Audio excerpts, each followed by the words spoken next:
This week's podcast is sponsored by BOTB.com. You might know Best of the Best as the dream car competition company who have been giving away cars since 1999. Well now, as well as having a weekly dream car winner, they will have a weekly lifestyle competition, giving you the chance to win top-end motorbikes, £10,000 in cash, luxury watches and high-spec gadgets. Some of the cool prizes up for grabs include a 77-inch LG OLED TV, a DJI drone bundle, a £3,500 Sonos system and a £4,500 Apple bundle, amongst many others. Get online and give it a go at BOTB.com. Tickets start from just 15p and you could be the next weekly winner.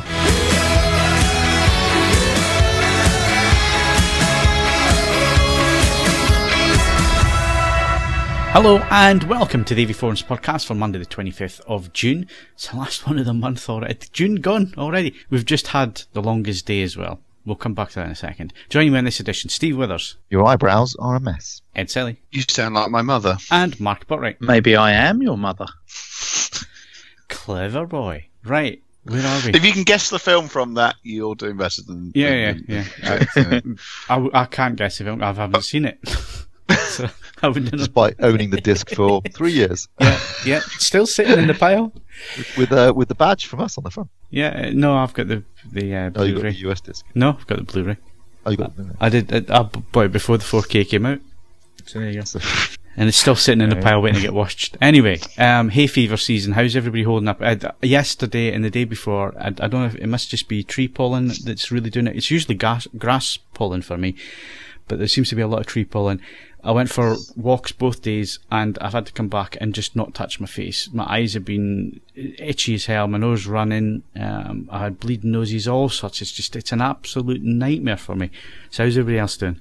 I'm immune to it, sorry. Never suffered from hay fever. Well, you're lucky then. I used to get it really bad, here. but it seems to have diminished as I've got older. Don't fall for that one, because I was like that last year. But this year, I don't know what's different. I am really, really suffering this year. Well, I've been taking antihistamine since about April. So I've been taking 2 a day. And it's still half asleep if you do that. Yeah, well. I used to get terrible. I mean, when I was a kid, I used to wake up in the mornings and my eyelids were welded shut with sleep. Yeah, that happened to me. That happened to me on Tuesday morning. Yeah, you had to go blind to the bathroom to wash it out of your face. It's awful. That was every morning. I used to be terrible. My summers were miserable as sin for me. So I'm quite my pleased eyes, Master Robin. I was the same. But see, as a kid, I was fine because I was given an injection, which later down the line I was told I should never have been given. As a kid, seemingly it was they tried it on the NHS. Was that a dose of gamma radiation? I don't know why it was, Ed, but you get big and green when you get angry. But anyway, they gave me this injection, and up until my early 20s, I didn't suffer from hay fever at all. And then it's just gotten progressively worse as I've gotten older. But then the last few years, I've kind of thought, because I'm out every day in the countryside walking, that I was making myself immune to it.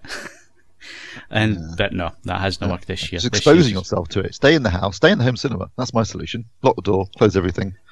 No pollen in here. It's going to be the sunniest 2 weeks we've ever had in Britain coming up, Steve, and I'm already stuck in the house. Isn't it? One of obviously, whilst I haven't been a particular hay fever sufferer, people around me have. I was under the impression that what can be a major trigger is if something new is being grown in the vicinity of you, and it's a pollen that you're. Well, no, I mean obviously that's a classic example, but if you were doing all right last year, something different might be being grown in the vicinity, which is actually causing you a lot more grief because you don't have any form of immunity or recognition of it, which may or may be the issue. Yeah, it makes it difficult sitting looking at a computer screen or a TV or a projector. Or you might just your diet might have just weakened you. I mean, maybe the solution to hay fever is Five Guys. Shh! I had one yesterday. Don't tell anybody.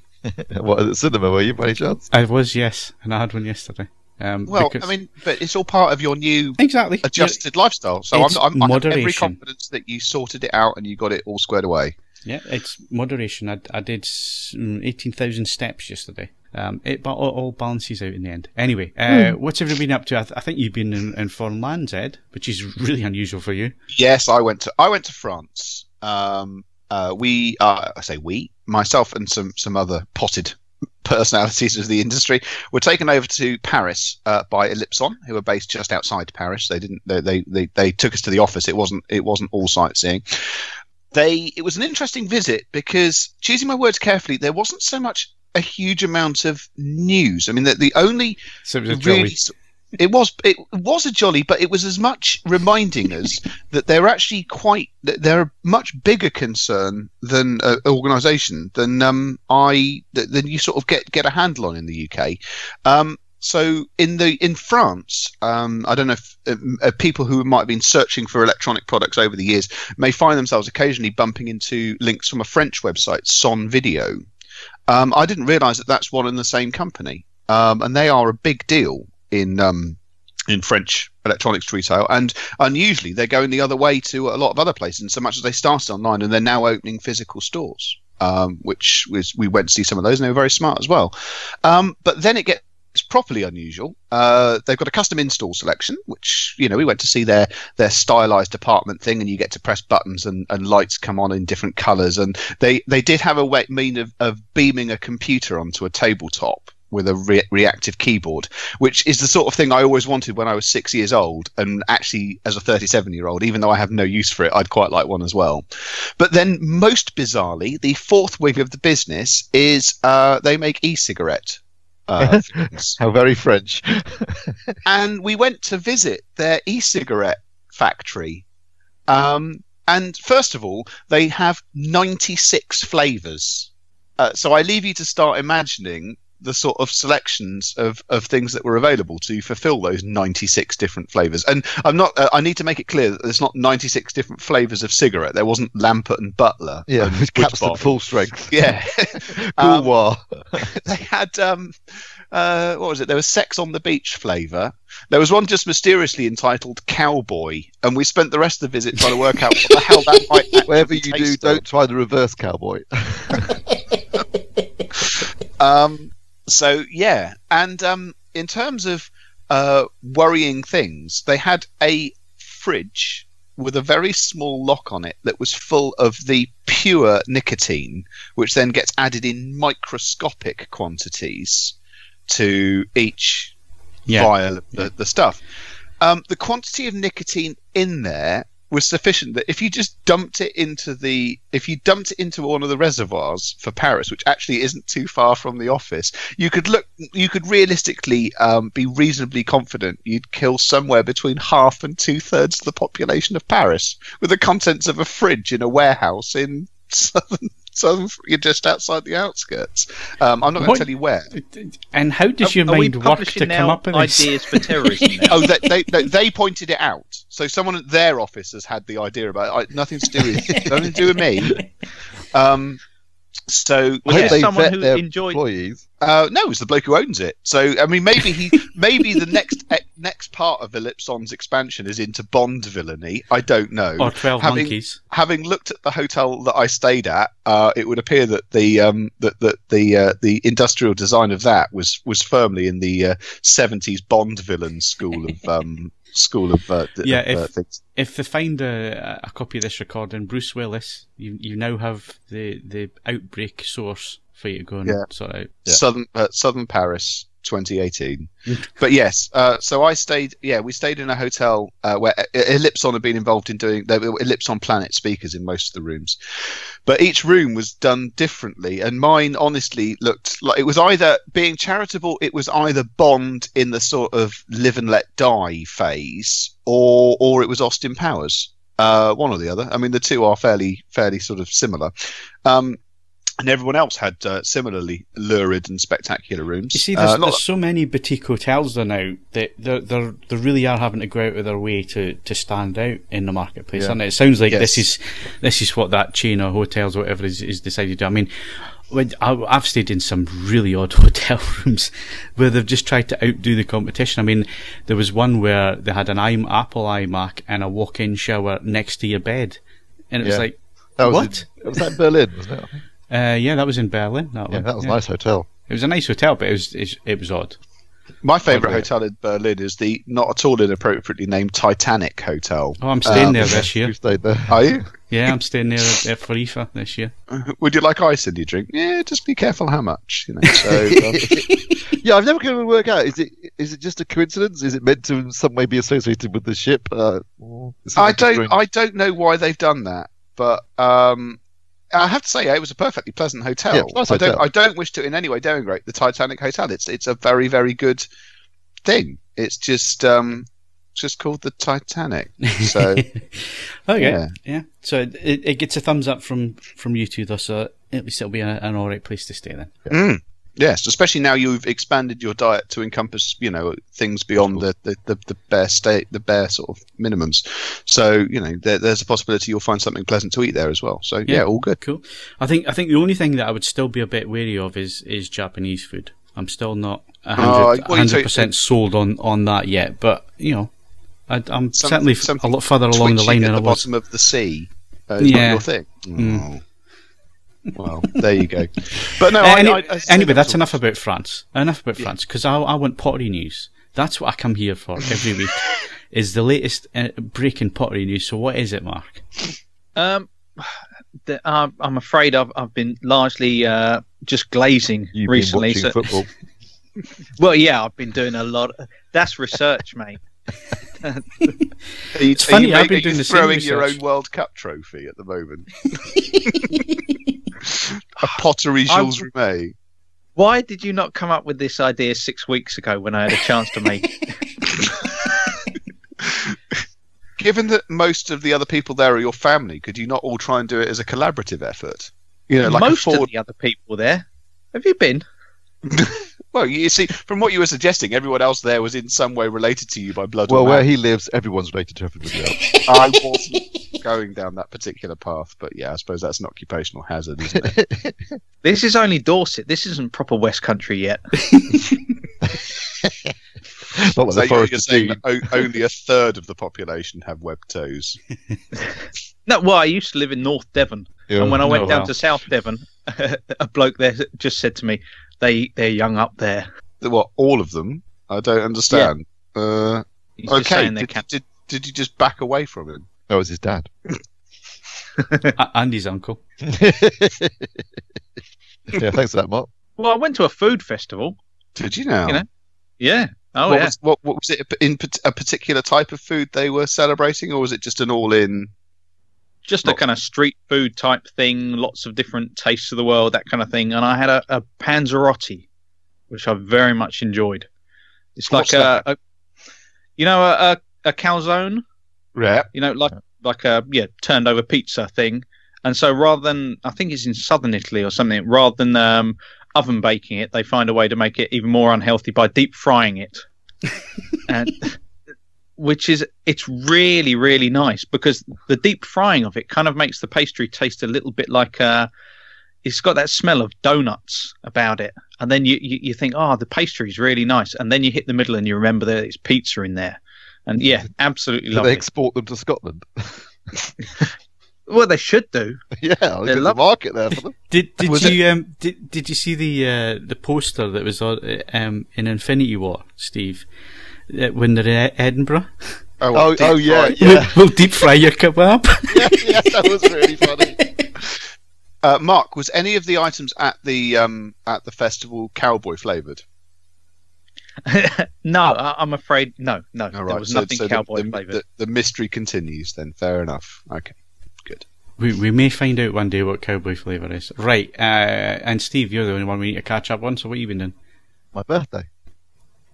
On Wednesday, it's my birthday. All right, okay. And also Mark Hodgkinson's birthday, in a bizarre coincidence. We both share exactly the same birthday. Happy 75th birthday. Actually, there's about 9 friends on my Facebook all got the same birthday. Well, it depends on how many people. From 2 people out of, if just you, me, and Mark, 2 people out of 3 is statistically quite unlikely. But if you've got more than 30 people in a room, statistically, then 2 of them sharing the same birthday is actually incredibly high. So, yes. I actually was telling a guy that statistic once. It was when I was working as a banker in the dealer room. There were 30 of us in the dealer room, and I said to him, statistically speaking, there's a very good chance 2 people in this room had the same birthday. And I said, when's your birthday? He said 20th of June, and it was my birthday. So I proved my point to the guy who just happened to be talking to, which I thought was quite cool. Oh. Well, there you go. Yeah, life's a funny thing. So we're from potty news to birthday Steve news. with us there.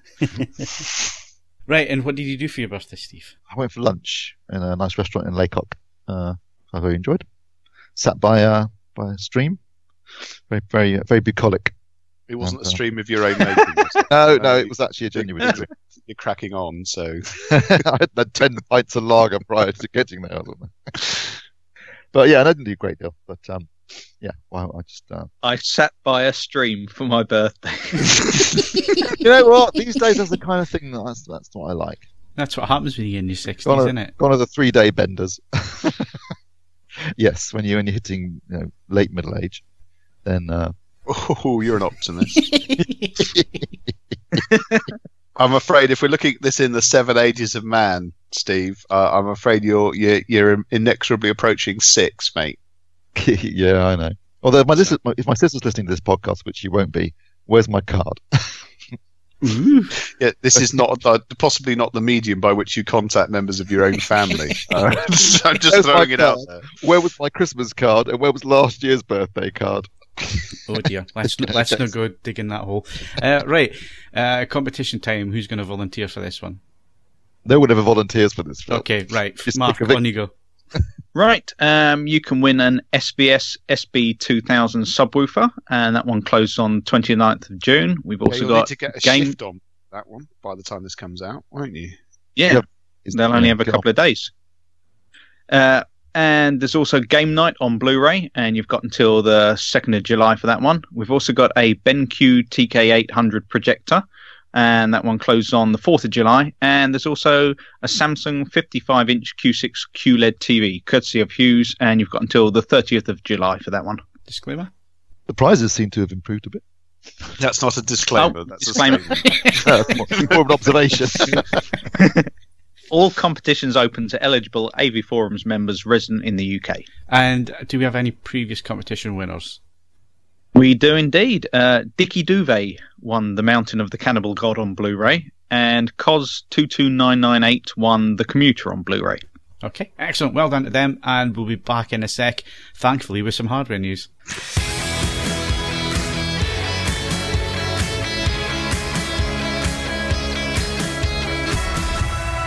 Okay, so moving on to hardware news, and the first story is really quite unsurprising. I'm surprised it's taken them as long to do this as it has taken them to do this. So, Bristol Sound Vision Show. Every year everybody complains, oh, there's no vision. So they've changed their name. It's now the Bristol Hi-Fi Show, and that better represents what you're going to get to see there, because 90% of it is hi-fi anyway, isn't it, Ed? Yeah, this is pretty logical rebranding by all accounts, and yeah, it reflects the changing nature of the show, and it realistically means, with the best will in the world, if you are still looking at Bristol as a venue to visit, you should go to 2019, good God, saying that out loud, in the full knowledge that realistically it is going to be dedicated to two-channel audio, with only some minor exceptions to that, which is the same as it has been for the last 2 years, but it now is doing exactly what it says on the tin. Yeah.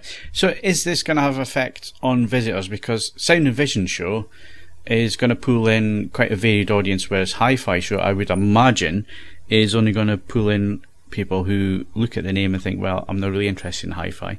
Whereas Sound and Vision is a bit more. I suspect that most people visiting Bristol have done so at least once before.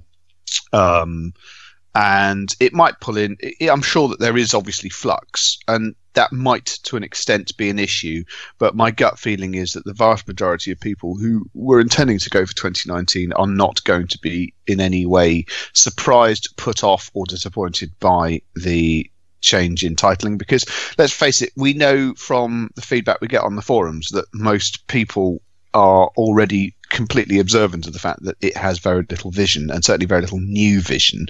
So I don't think that's going to change very much at all. It's also reflective that we're in the way that products are cycled at the moment. Two-channel is is doing relatively well, whereas it's not that Vision's doing badly by any stretch of the imagination. It's just one of those things where it just isn't necessarily doing terribly well when taken to shows. I don't even think that's the case. I just think it's broken away from the sound and vision thing. I think it's not as related to the sound side of things as it was in the beginning of the home cinema boom back in the 90s.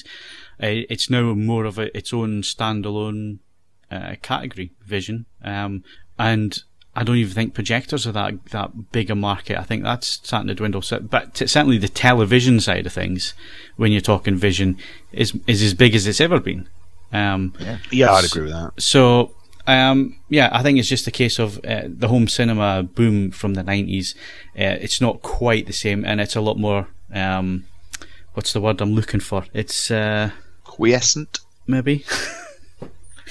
It's they've got their own separate categories. Cromulent, rhododendron. I don't know.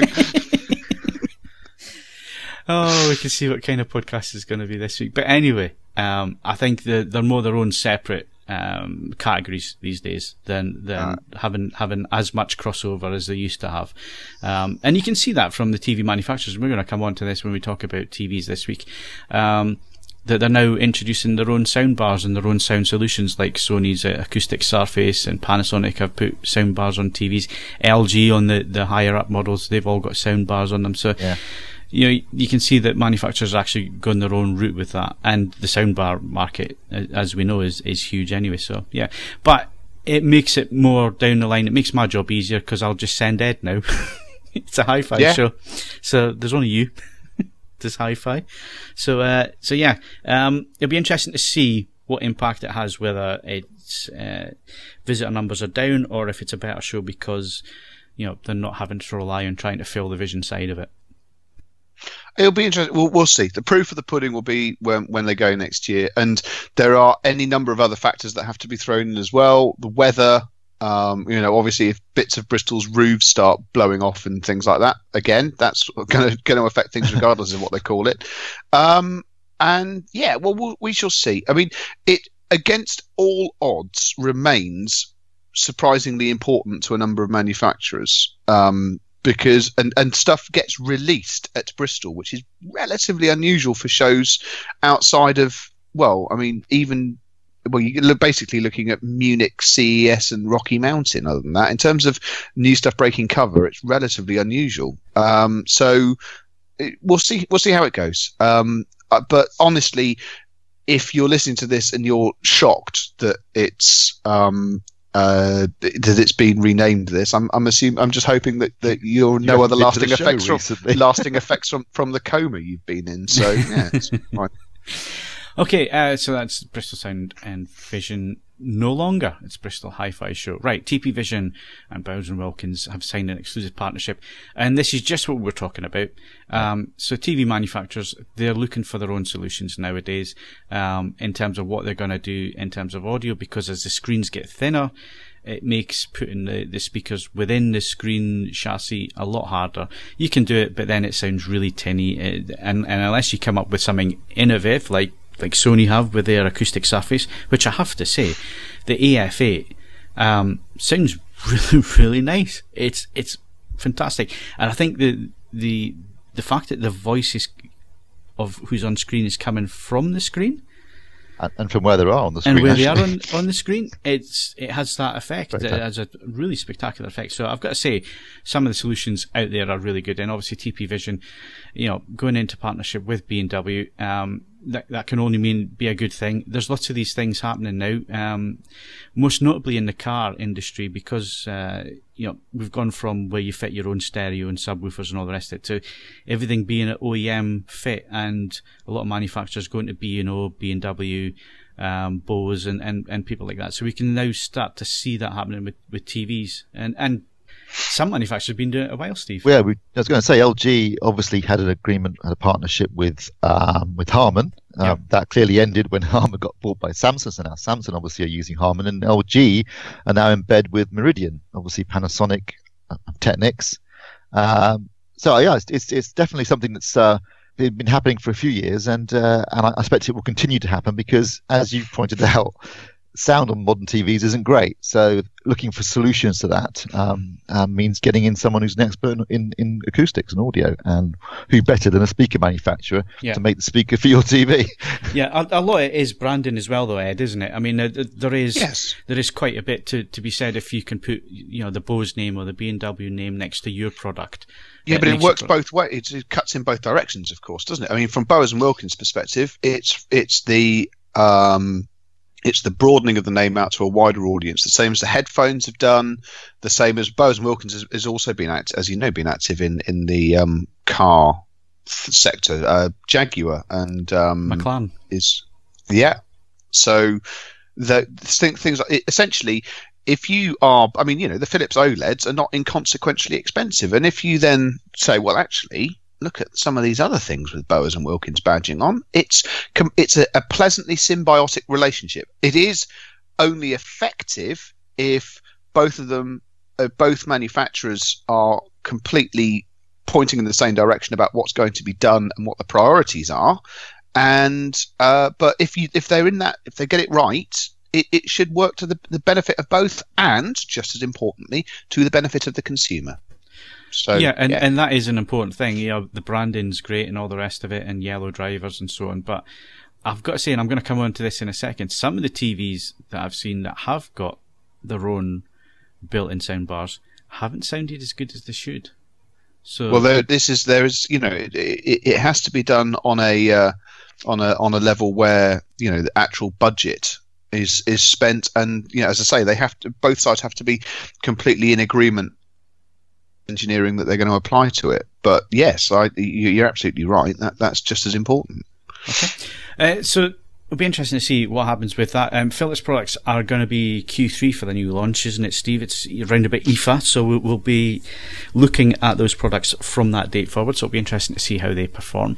So let's talk about TVs that we have in at the minute. So Steve's reviewed one. I'm going to preview one because I haven't had as much time this week to look at it as I would have liked. I had to go to Scotland, which wasn't planned, so I've only really had this week to start sort of playing around with it, and that's the Panasonic FZ952 OLED TV. It's their flagship TV for this year, 65-inch. It was a chore getting it in the house, but thankfully I didn't have to lift a finger on that one, although I did have to set it up on my own, and that was a challenge. Especially when you've got short arms like me. Those sound bars make it bloody difficult to pick them up, doesn't it? Because you can't actually get your hand under. Actually, this year's design is really nice because you don't add the sound bar until you've actually put it on the stand. Right. So, they've thought about that one, because the sound bar just slides into the stand now, and then you've got plastic covers that you can cover over the cables, and, you know, it's got that little socket that just plugs straight into the TV. I've got to say, this looks like a flagship product. It feels like a flagship product. The design is flagship. The materials being used are excellent. The remote control is gorgeous. I absolutely love the remote control. It's the first time on a premium TV where I think back to the days of the Kuro, in terms of it feels like a machined piece of metal. It's not, but it feels like a machined piece of metal. There's great weight to it. It is metal. It's just not a machined out of a block of metal. And it's got a nice feel. Everything works. I've got to say, I'm really impressed with the smart TV system as well, because it's got Freeview Play on there. They've put the apps in Freeview Play all in one page, which is really nice, really easy to get to. And I'm finding it so intuitive to use. It is a doddle to use, that TV. Everything's where you think it's going to be. You press the buttons that you think it's going to work, and it does. So, like the menus for your programs and now and next and all the rest of it, exactly where you think it's going to be on the remote control, and it works, and it's fast. I don't know if that's because I'm coming to it from the AF8 or not, but I think that might be a big factor. But it seems really, really quick, and I've got to say, you know, in terms of what I've seen so far, in terms of what I've used it for so far, it's a flagship TV.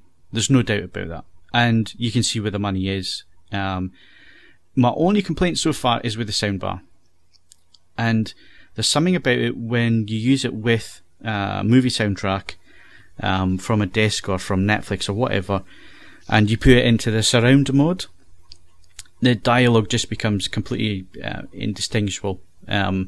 gets really quiet for some reason, and I've gone through all the settings I can think of, and I don't know why it does that. So I need to investigate that a little bit more before I give a final verdict. But that's the only chink in the armour that I've found so far with the TV. That and the black frame insertion. Black frame insertion, it's like the LG C8, in which I can see the flicker straight away, and I just had to switch it off because it was starting to make me feel a bit odd looking at the screen flickering. Is that like with 50 Hz content? 24p, 50i, and 4K Blu-ray as well. So because I didn't have such an issue with it. Unlike the CA, I thought the black frame insertion was okay for me. So I guess it's a personal thing. Well, that's what I said. For me, it's certainly, it was an issue for me, and I had to switch it off. I couldn't sit and watch it because it was just too obvious to me, and it looked a bit like the C8 to me. I know the C8's more visible for other people. They do share a certain amount of tech there, I think. They do, but I think out of everybody that uses the LG display supplied panels, I think Panasonic and LG are definitely sharing more technology and sharing more ideas, because obviously LG have now introduced 3D LUT, and it was Panasonic who introduced that to the OLED lineup and so on. So yeah, I think there's a bit of sharing going on there. But for me, black frame insertion, I think it's really is going to be a personal thing. It's going to be how you perceive the flicker. The one thing I did notice was it didn't darken the screen too much, though. No.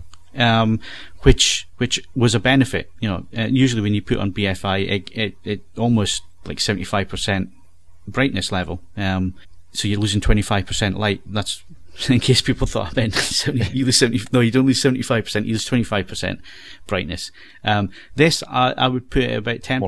10%. Yeah. It's not as dark. So that is a positive. So I'm not going to give any final verdicts on it, other than it hasn't really impressed me so far. I have not put the Klein up to it and calibrated it yet, and I think that says a lot about a TV. If somebody as picky as me, or somebody as picky as you, Steve, actually sits and we do this for our reviews anyway, but actually you're quite happy sitting watching the out of the box modes. And I've got to say, the professional modes and THX, they all look the same. Those are the modes that I would recommend people go to. Obviously professional, THX switches everything off, professional switches most things off, but do be aware you're going to have to go through and switch some bits and pieces off. Frame interpolation is the one that they seem that's the most annoying one. It's like, why are you putting that on a professional? But obviously somebody further up in Panasonic makes these decisions. But I've got to say, really, really impressed with it so far, and unless it throws a curveball, I think it's definitely up there with the C8. I mean, the only apart from the fact there's no Dolby Vision. I was going to come on to this part, but let me just finish what I was going to say there, which was it's going to be up there with the C8, because the C8 has Dolby Vision and it has WebOS, but I don't think the Panasonic is actually that far behind when it comes to the WebOS smart TV thing. I think the way they've implemented their smart TV is one of the better implementations. Well, it's quite simple in its implementation, but that's not necessarily a bad thing, is it? Because what it means is it's easy to use. Everything you want is in one place. It doesn't have there's no Now TV, is there, on the My Home screen? So no, I think that's the only one that's missing. Yeah, slightly more in terms of streaming apps, but otherwise, yeah, I still think WebOS is the better platform. Absolutely, but I think you're not going to be disappointed with Panasonic. It's simple, it gets the job done, and it's robust, and it doesn't crash. Now, the Dolby Vision is going to be a big thing, and we keep saying this on the podcast, so I'm not going to labour the point here. I'll mention it in the review, and I'll put my thoughts on where things are going in the review as well. And obviously, we're looking to have the FZ 800 series in as one of our long-term tests, so we will be looking at Panasonic throughout the year. I think not having Dolby Vision is going to hurt them. I don't think there's any doubt that with some consumers, they are going to tick boxes, and if it doesn't have Dolby Vision and the TV next to it does have Dolby Vision, Panasonic are maybe going to lose a sale. So that's got to be a concern for them. Yeah, I don't think it's even box ticking anymore. I think it's a genuine feature. iTunes, Netflix, 50 or 60 Blu-ray discs so far, 4K Blu-ray discs so far. It's a real thing. It's not something that's just a marginal thing. I think it's becoming, most new 4K discs that get released seem to have Dolby Vision on it. was going to be honest. I honestly thought that the big TVs of this year, it would all be on be on all of them. Yeah, and that will be the perception with consumers as well. And I think when they realise it doesn't have this. Now, I'm not talking in performance terms, because I think in performance terms, between HDR10 and Dolby Vision, it's not as clear cut. It really comes down to the tech involved, what you're watching it on, whether it's an LED LCD or whether it's an OLED. How each technology does that, how each manufacturer tone maps and all the rest of it. It's not as clear cut. It's an end-to-end solution, and it works. But is it the best? I don't think anybody can answer that one just yet.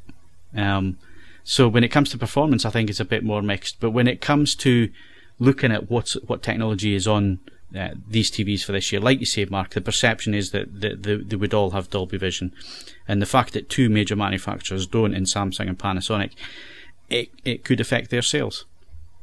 Seems to be a regional thing to this too as well, because in the States, Hisense and TCL have Dolby Vision, but they don't in Europe. So I guess in the States, at least, it is the de facto dynamic metadata format to go to, because every manufacturer, apart from Samsung and Panasonic, don't count this because they don't sell TVs in the States, but apart from Samsung, every manufacturer in the States supports Dolby Vision. It's on Amazon, on Netflix, on Hulu, or Vudu, one or the other, Vudu I think it is, and on disc as well, and obviously on iTunes. So I think as far as the States goes, that's not, the war's finished, it's done. Dolby won. HDR10 Plus is non-existent in the States. It's not particularly relevant here yet, because the only people using it are, I think, Amazon, but there's absolutely no way to be able to tell that, because it doesn't tell you it's doing it when you put the TV on. I'm talking about the Samsungs that I've seen so far.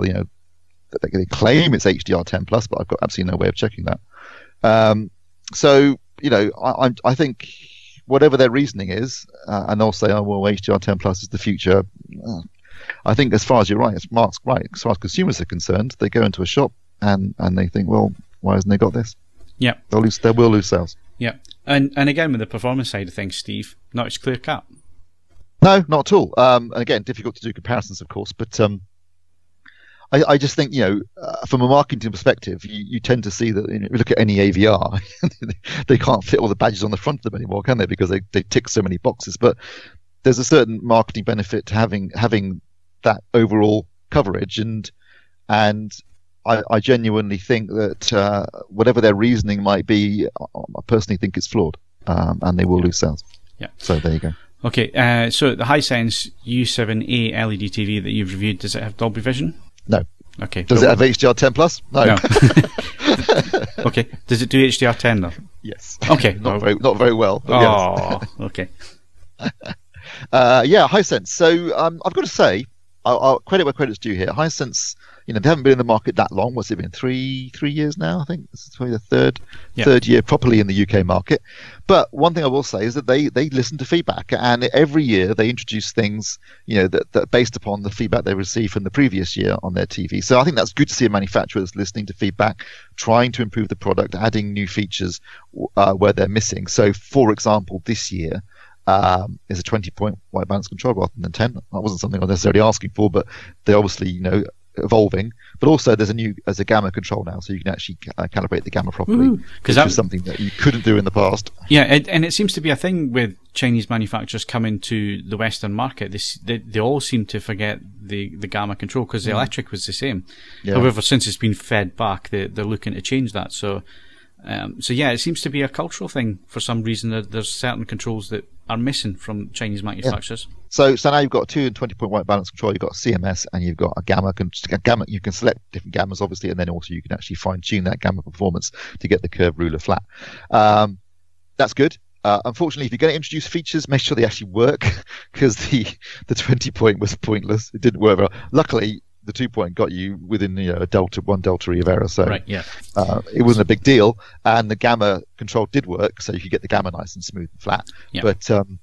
But the CMS again also not great, but luckily.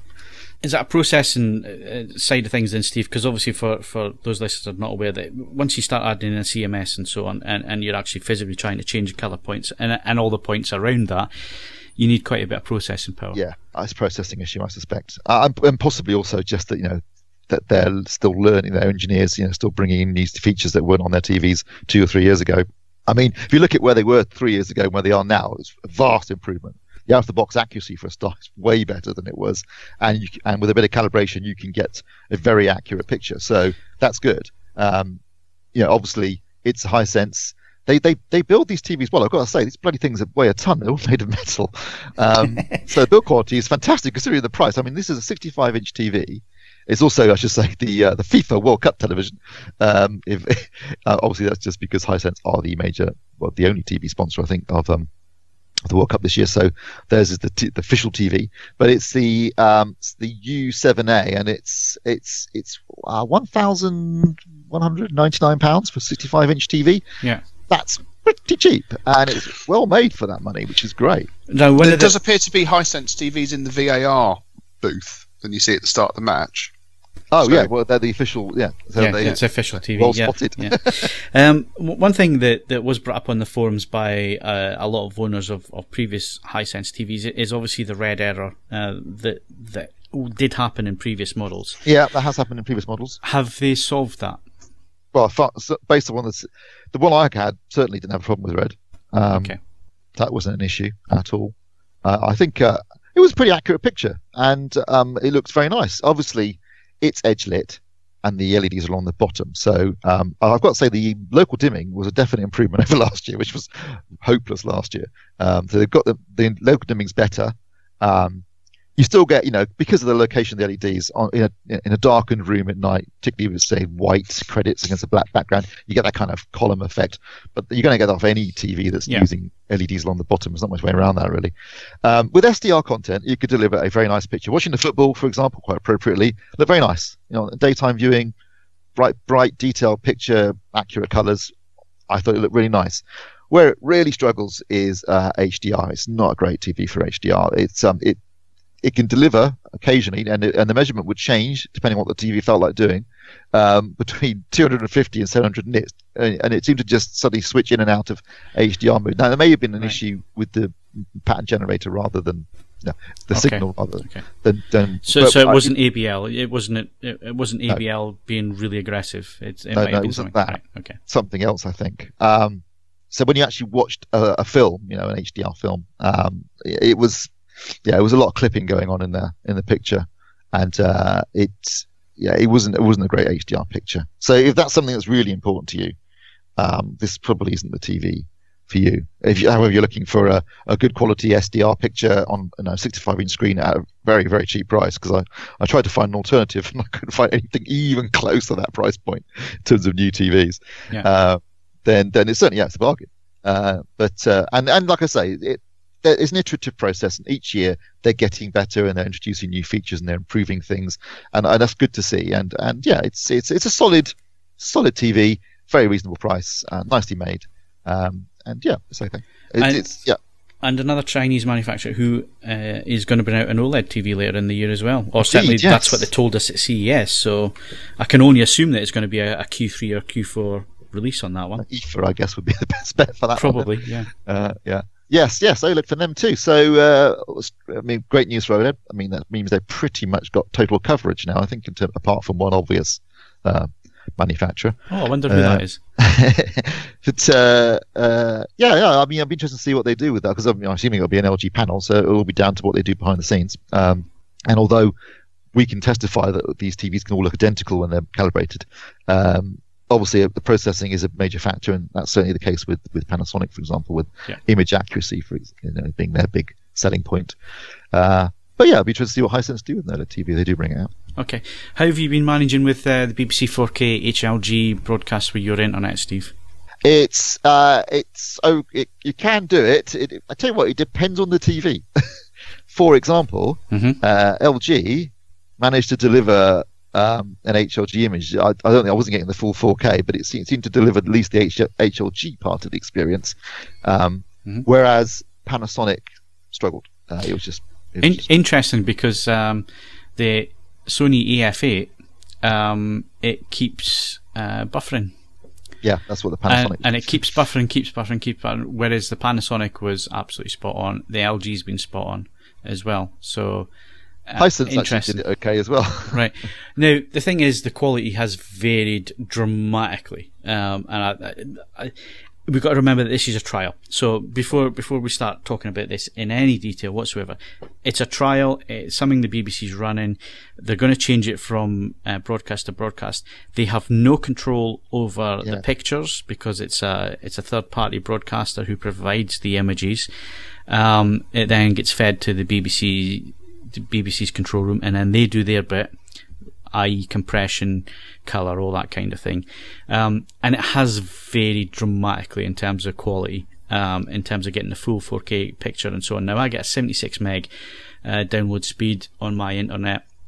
I've had no issues whatsoever getting a stream or getting a place on a stream. Even on the England game, I managed to get it up. But the England game looked the worst. And I'm going to put it down to the host broadcaster because the HD didn't look good either. And there was loads of brightness issues where it would flicker and you would get bright flashes now again and so on. Yeah, that's been happening on a lot of games. I think they've got a problem now. Yeah, that's down to the broadcaster supplying the images, not the BBC and not their trial.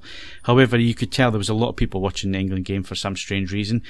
So obviously it wasn't 4K resolution. It would jump to 4K resolution, then it would start to disappear and it would start to get soft. But the main thing was compression. I mean, it was the amount of macro blocking on the pitch on the wide shots, and of course with the 4K cameras it's a wider image than it is with the HD. So I've had one playing HD and one playing UHD side by side, and the camera angles are different, the field of view is different. So obviously they're taking the 1080 image from within the 4K image for that, but I've got to say the compression on the wide shots with the pitch, it changed. You could count it every second. It changed. So you would see blotches on the pitch change every second. So the pitch was like it was dancing. Shots of the nets, close-up shots of the nets, the camera behind the goalkeepers and so on.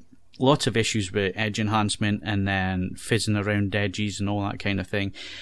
So you're going from that extreme, and colour looked terrible. But again, I'm going to put that down to the host broadcaster on the England game and not what the BBC was doing. But it was really muted. The colour just wasn't nice at all.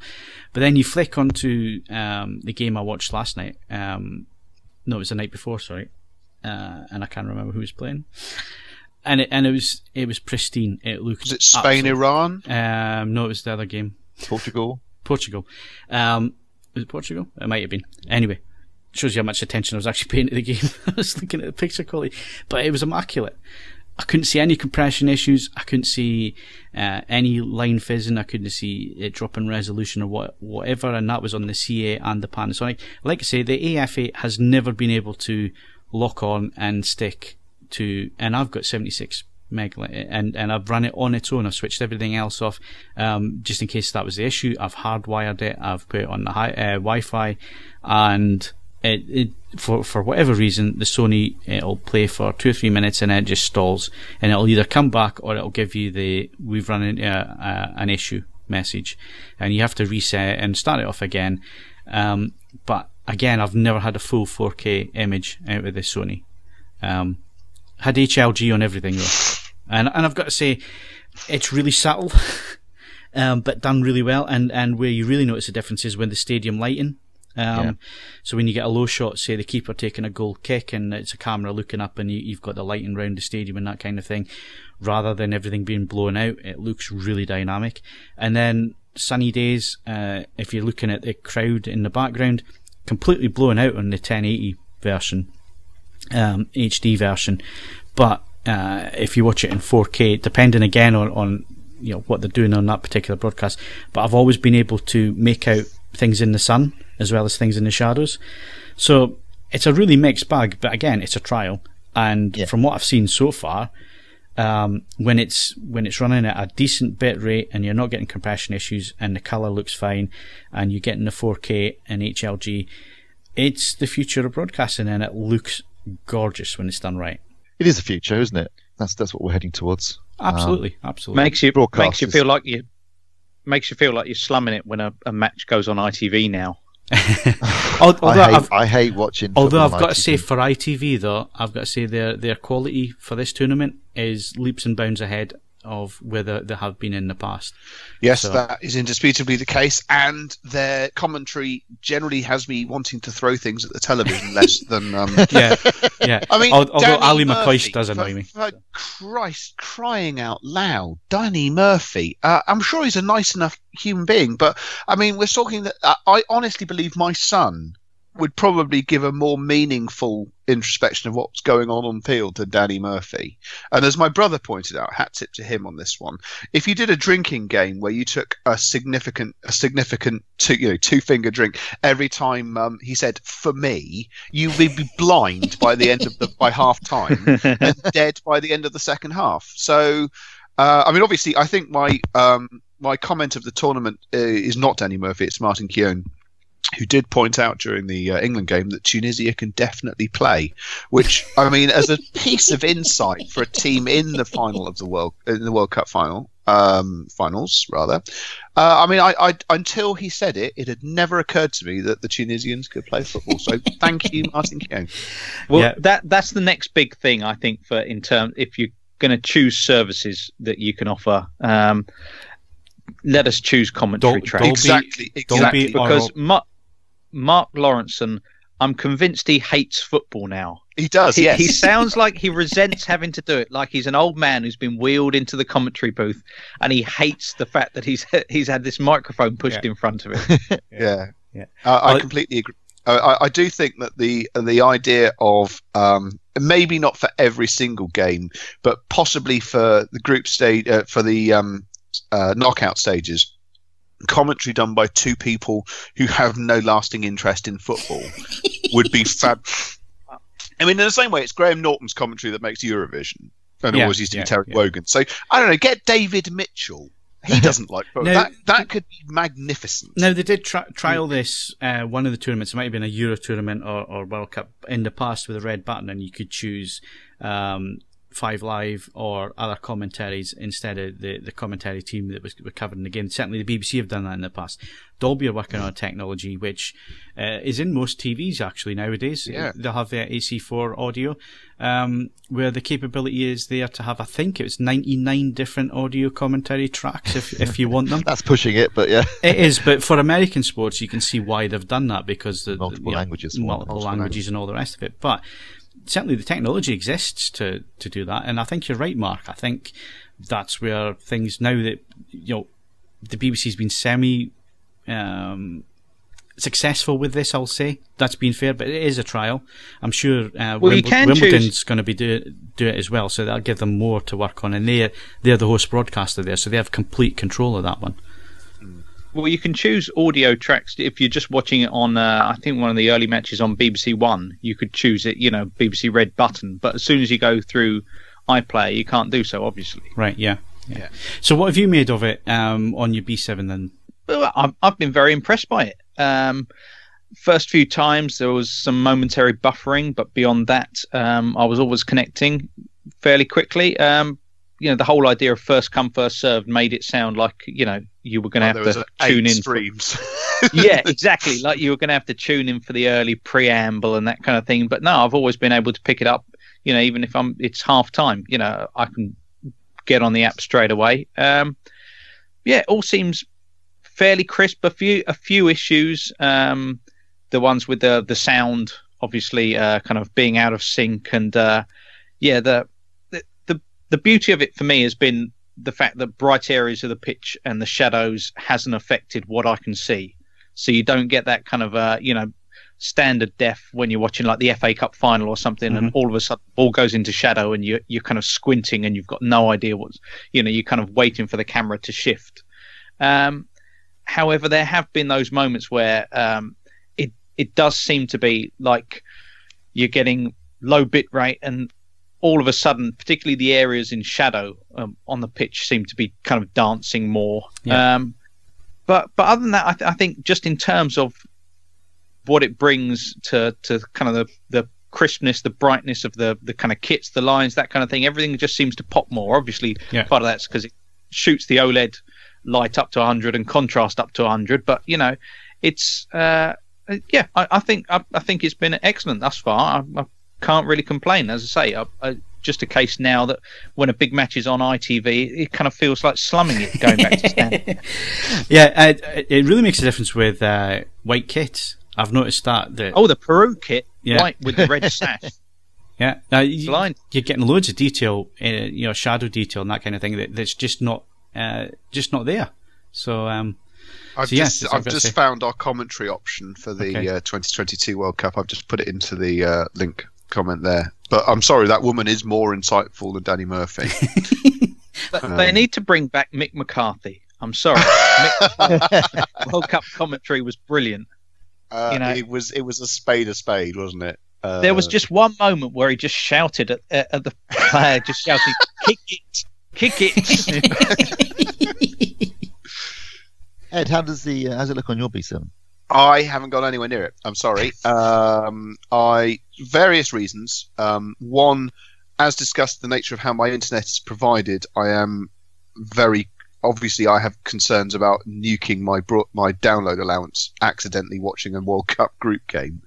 And two, I've just not been in the house terribly often. I'm busy trying to develop a new social life. He's a jet setter now. Yeah. Down the pub, that's what sounds of it. I've visited the pub. I did a pub quiz in Olney the other night. It was intense, and savage questioning. I need to up my game, and also properly see. I don't know if this happens with your pub quizzes, Mark, but we had to put our in Tupperware held with the quizmaster for the duration. Oh no.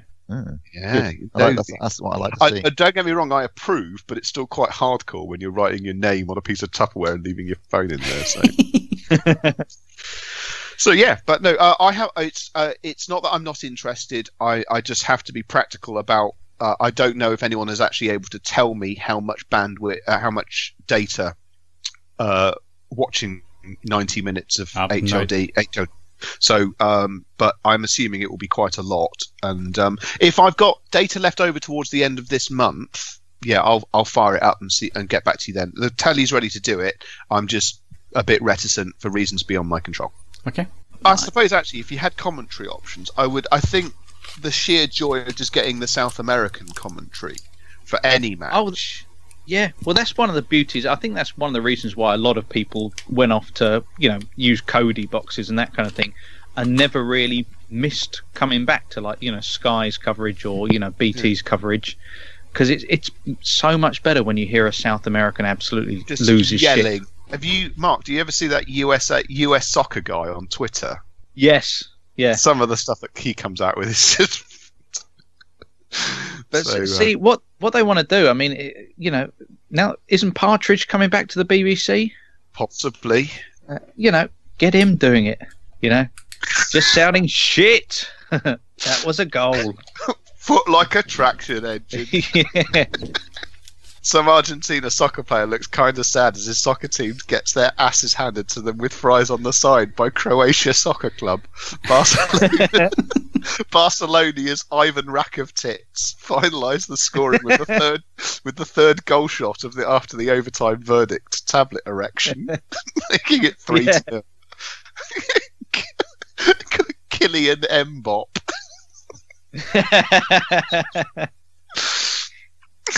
Shinji Carragus, 12-yard death strike.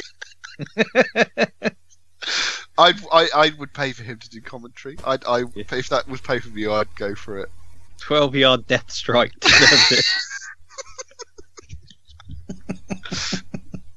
Penalty kicks. He calls them felony kicks. And what's it obviously relevant to you, Phil? The Rangers Celtic, he called it the old friends derby. And Glasgow Raiders. Okay, I think that wraps up what we're doing there, whatever it was, and we'll be back with movie news in a sec.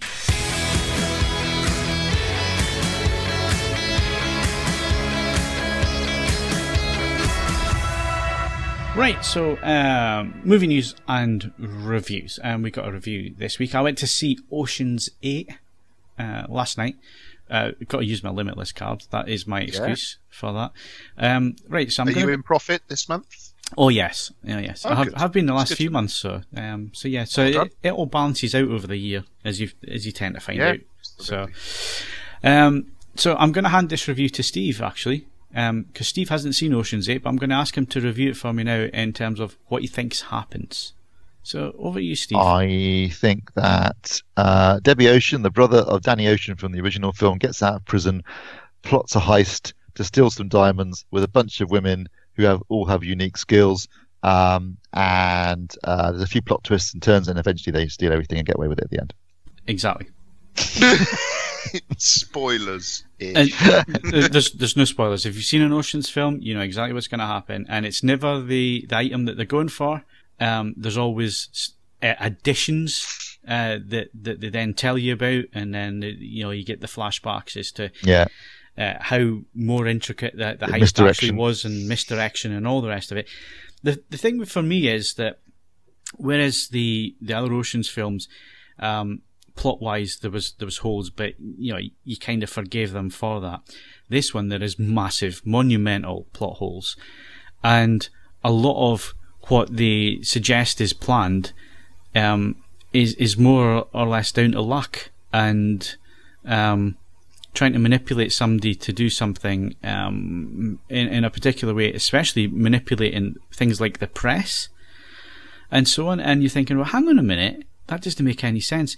Whereas with the other Ocean's films, you said that after the film. You said that not during the film. You said that a few hours after the film, when you actually sat down and actually think about the plot, you think, well, actually, that didn't make much sense, and that was a bit, hokum and all the rest of it. This, you're actually thinking that as you're going through. It's like, I'm sorry, but that just wouldn't have happened like that, or you're taking liberties with the audience here because I don't think that would happen. And it'll make sense if you've seen the film, and it'll make sense when you see the film what I'm talking about there. I don't want to add any additional spoilers, but it's exactly what you think it's going to be. Got to say, some of the acting was pretty ropey. Got to say, some of the characters. I've heard that surprisingly, Kate Blanchett's not much cop in it. No, she's not. and I've got to say, I was more interested in who'd had surgery. Because I'm looking at Sandra Bullock, I'm thinking, you've definitely had surgery, pet. And it hits its demographic. The cinema's full of women, and you. And me. Well, no, it wasn't just women, but, it hits demographic. The thing was, a lot of the jokes fell flat. So it was a packed screening, and where in the past with Deadpool and other films, people have laughed out loud and all the rest of it, and it's added to the atmosphere. A lot of the humour was not hitting. You weren't getting the laughs and so on, and I've got to say, some of the characters just weren't that interesting. You have it happens in all these films. You have your tech expert, Rihanna of all people, who can get into security. I'm sorry, is that any and less believable than Ludacris Bridges? No, but that's what I'm saying. I'm saying these films have these characters. It just felt lazy. It was a rehash. That's all it was. It was a rehash. Somebody in Hollywood said, "You know what? Let's do an Ocean's film," and they all said, "Oh, we've done 3 or 4 of them, but let's do it with all women." Oh, great idea. Let's do that. And let's get a man to write and direct it. Yeah, and it's like they're like trying to jump on a bandwagon that doesn't need to be jumped on. If you're going to do things, do them sincerely. Don't just rehash stuff. And that's what it felt like to me. It felt a little bit rehashed. It was aiming for a demographic. It hit the demographic. But the thing is, it was the same as every other Ocean's film that's gone before, and I'd say poorer than what's gone before. And that's not because of the casting. It's not because it was women. It's because it's just a poor film, poorly put together.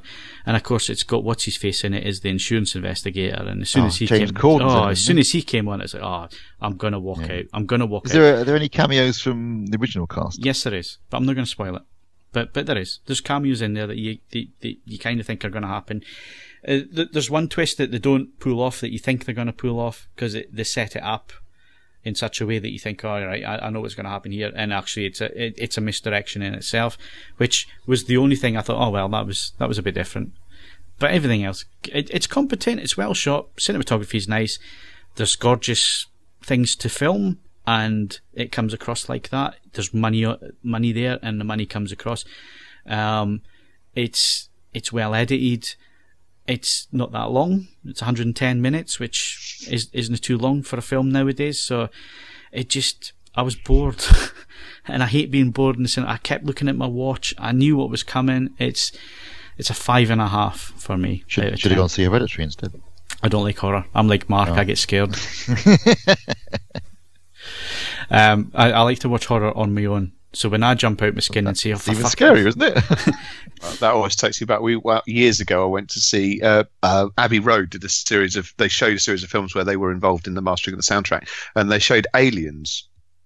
And amazingly, there was a woman sat in front of me and my mate who'd never seen it before, and we and ahed. But that moment, spoilers for a 30-year-old film, when the face hugger goes flat against the tank.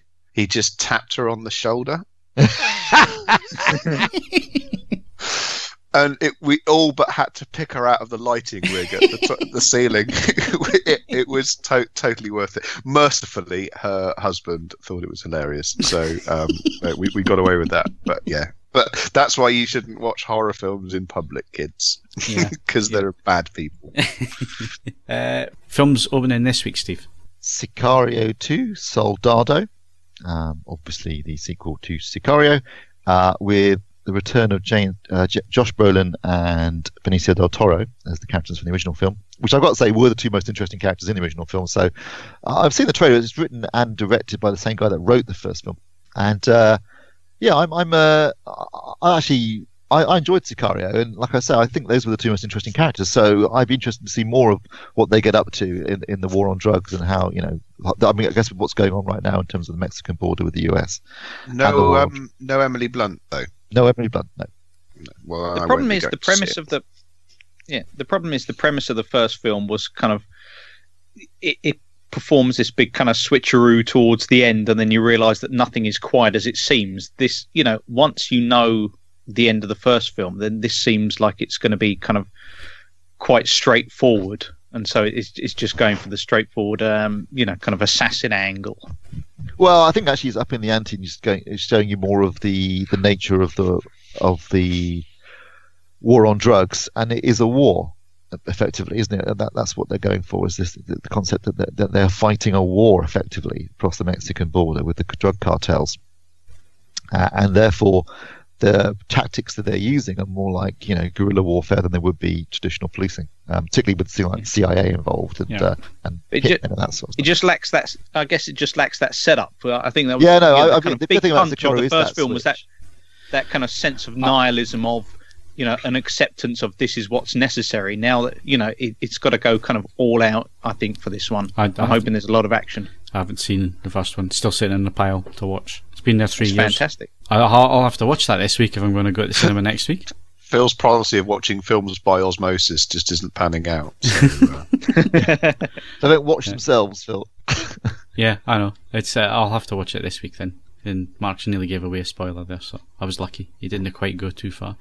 Anything else we can go to the cinema to see quickly, Steve? There's a couple of other films opening. One is called Tag, which is about a group of friends who've been playing tag for years and have a tag game where they travel over the country. It sounds very similar to Game Night, expanding a game concept into an adult territory, with an interesting cast: Jeremy Renner and Ed Helms and Jake Johnson. That's out, so basically it's a comedy. And also Adrift, which is about a couple adrift I saw the trailer for that. It was a weird trailer because it was like an interview behind the scenes type thing that they played as a trailer. Obviously trying to hit the female audience that was in there. That was one thing. The trailers they run before the film. My God, Mamma Mia 2 and yep. I was just about to walk out during the trailers, to be honest. But there was a trailer for this one, and I've got to say, it looked interesting. Yeah.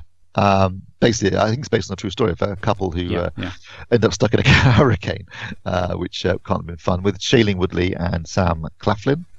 Yeah. So yeah, I guess I tell you what, there's a film I saw, All Is Lost, with Robert Redford, where a similar kind of thing, like he's on his own in a boat. That was actually surprising. That was a really good movie, wasn't it? Yeah. With I think virtually no dialogue. Really, really good. So you never know, it might be fun. Yep, it's. But as you say, Phil, they are counter programming films at the moment because of the World Cup, aren't they?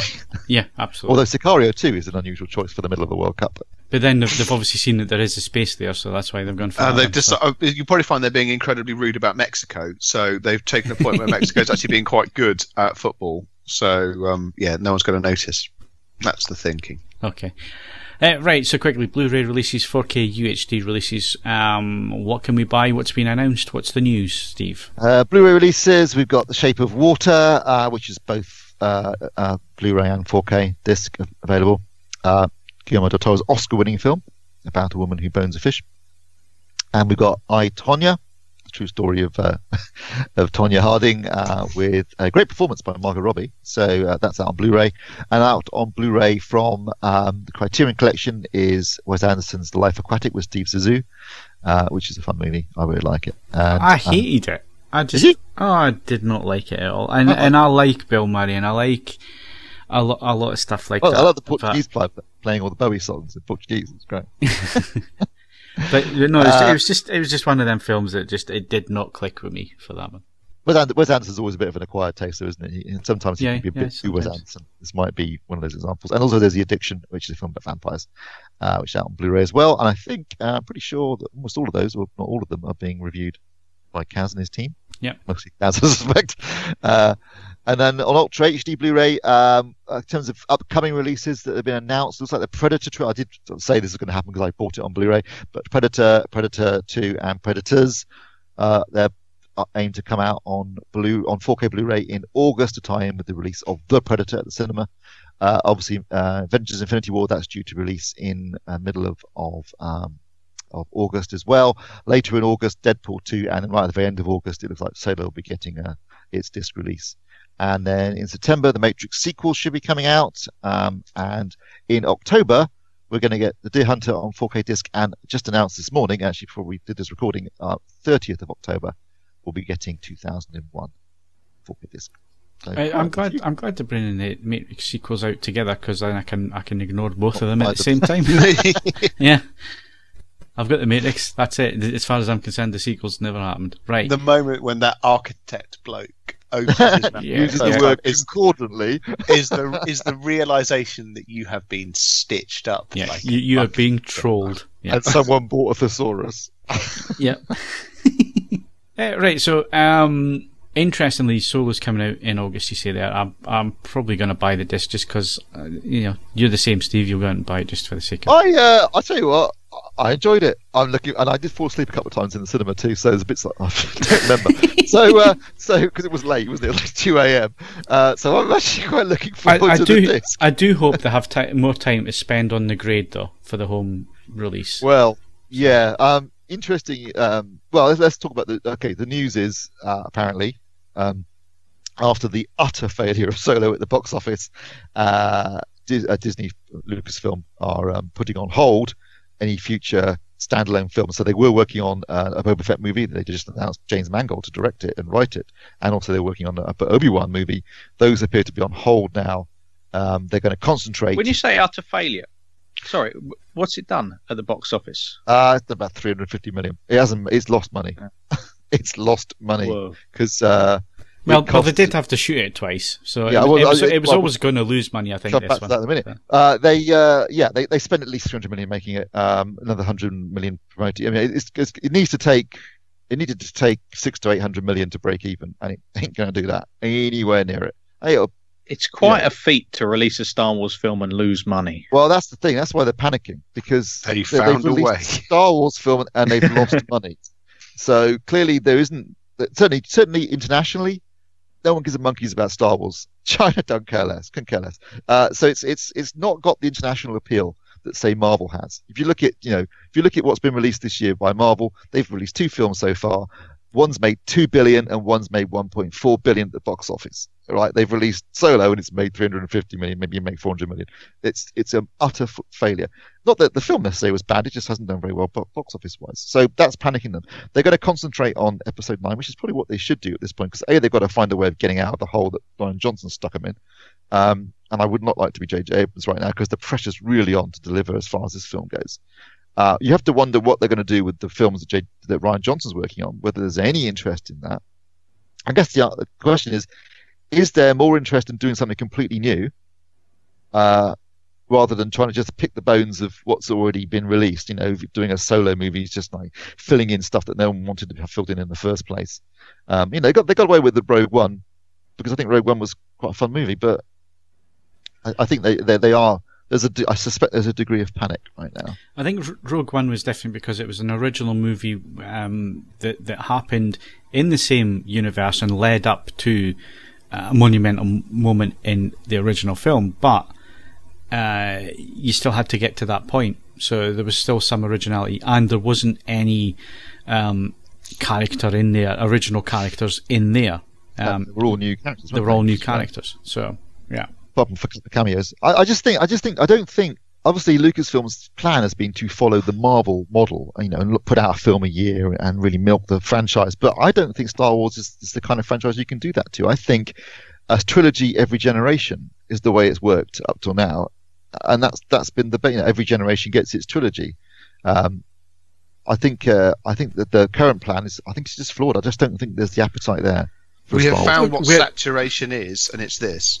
Yeah. Where I think they maybe should look is, and again, this is just my opinion, and I don't care if they do this or not, but certainly looking from the outside in, keep the motion pictures as like you say, trilogies, but there's lots of scope for long seasons of dramatization. TV could be a good place to go. Yeah, keep the budgets low. Yeah. And just be imaginative and original. And that's where if they do that. What, Blake 7 low? Not that low.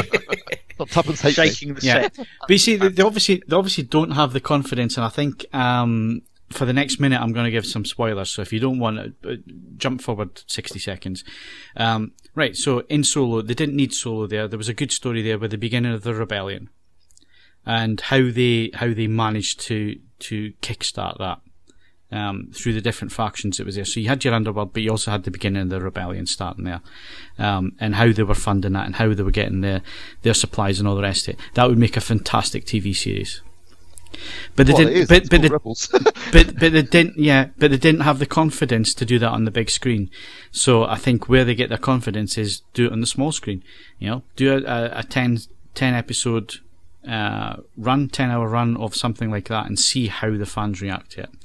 And then if it works, then you can start developing it for the big screen. Or you get your confidence and you think, right, well, let's try something like this for the big screen. I think TV's where they can be a bit more creative and take a few more risks with the franchise. Yeah. I mean, I'd just give control of the TV franchise to Dave Filoni. He's done a brilliant job so far with Clone Wars and Rebels. He seems to understand Star Wars in a way that no one else seems to at Lucasfilm. So let him have a crack at it. Yeah, you're right, Phil. I wouldn't like to be at Lucasfilm right now because I think they must be thinking, what do we do? Because I think they're damned if they do and they're damned if they don't.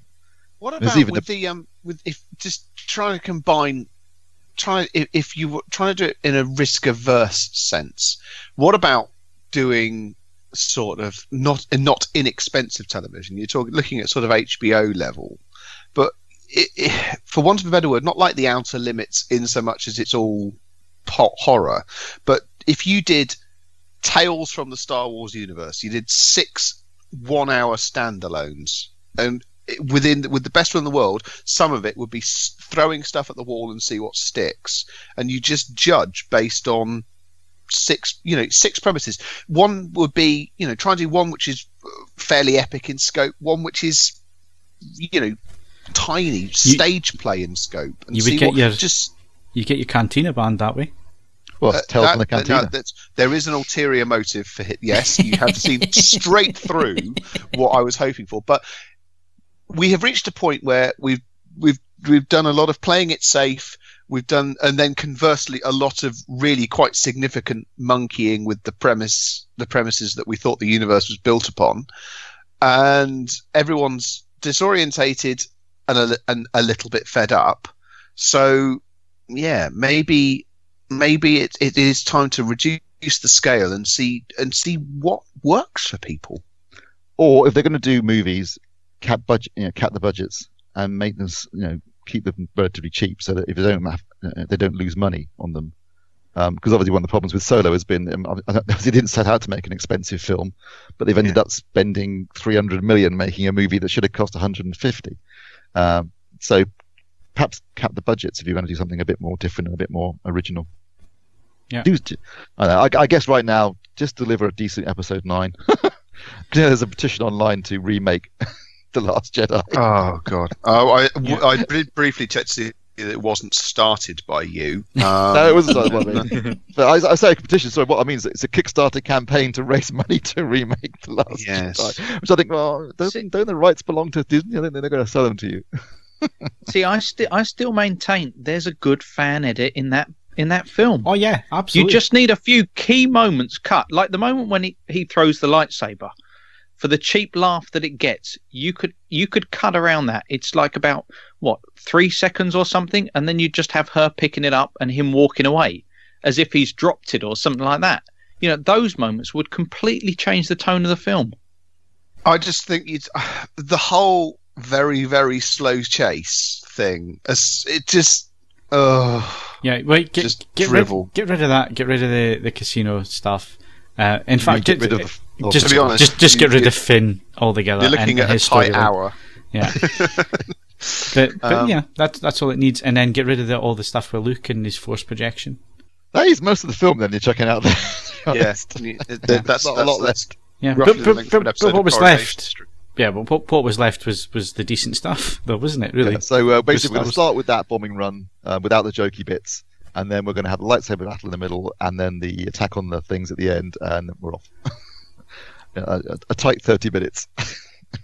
Yes. So, well, there we go. Once again, we've spent far too long talking about Star Wars, even now, apparently, when we all hate it. So, well, everybody's probably switched off when I said I was going to give spoilers and never came back. So. Well, yes, possibly. I don't know. At least, I have to say, if you want unpredictability, our World Cup has got films licked at the moment. I honestly don't know who's going to win it this year. So, do you know what? I've spent so much time looking at picture quality and all the rest of it that I couldn't even tell you who's playing who. And the only game I've actually sat down and watched was the England game. So far, that's the only game I've made time and actually sat down and not done any work whatsoever. I've actually just sat and watched it. To be fair, I watched Iran-Spain in a restaurant in Paris, as you do.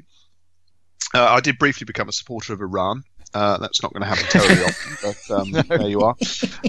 But their pundit stuff at the end, there were two things that were brilliant. First of all, Arsene Wenger turned up, which was magnificent. And he was then obviously, you're so used to him talking in English with that ultra distinctive accent. Actually watching him going at it in French was weirdly invigorating. But they have got one thing. I tried to take a photo of it, but it was on standard, public projector thing, and all the bits off. But they have this bit where they superimpose one of the pundits just sort of wandering around the field whilst set piece situations are happening. And so instead of the mark, when they draw on it with the pens, they're just there like pointing and gesticulating. Oh hell, we've got green screen coming then. The scales are all wrong, so the players are like one side, and the pundit that looks like he's wandering around the box, and he's about 17 feet tall. It's like, God, if they get it to that bloke, he is absolutely in there. So that was genuinely entertaining, and I felt very sorry for Iran. Can you imagine? Not a statement I'm going to utter very often. I felt sorry for Iran, but I would have loved it if they'd managed to hold the Spanish to a draw. Could you imagine if they did that with, I don't know, Jamie Carragher or whatever, and somebody, the first time they run it and somebody comes in 3/4 of the way through the game, or at the end of the game when they're doing their assessment and stuff, and sees a 17-foot Jamie Carragher. Or maybe just Robbie Savage as Godzilla. Maybe just have Lawrenson just sat weeping in the 6-yard box at the sheer horror of actually still being there. I don't see any point in living at all. So there are, as I say, that was a cracking impression. I've got to say, we've covered this. There are many the World Cup television. We're cracking the 4K and the HDR. It's time to bring everything else into the 21st century as well. And if that means novelty pundits standing on the pitch, then I'm all for it. And on that bombshell, that's it for this week. My thanks to Steve Withers. You saw things you shouldn't have seen. Ed Selley. Used me as bait. And Mark Botwright. You look like a little girl when you're scared. Don't forget you can follow us on Twitter and Facebook, bookmark AVForums for the latest reviews, news and video, and of course why not leave us a 5-star rating on iTunes, but only if you enjoyed the show. I'm Phil Hinton, thank you very much for listening, and we'll see you again next week.